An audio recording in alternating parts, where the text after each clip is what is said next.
આજે આપણે આ વ્લોગિંગ નો છે ડે 1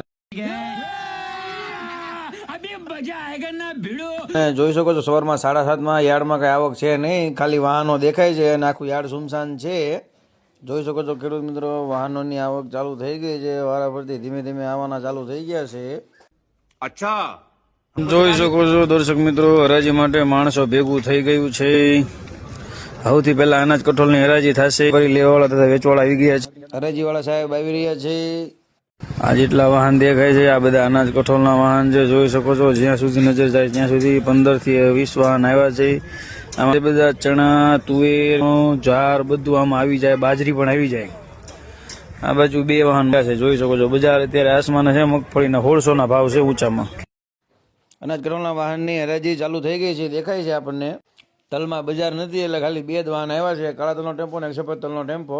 અને તલના ચોકાની વાત કરું તો તલના ચોકે પણ કંઈ ખાસ ઢગલા છે નહીં, દેખાય છે 4 થી 5 નાના ઢગલા છે.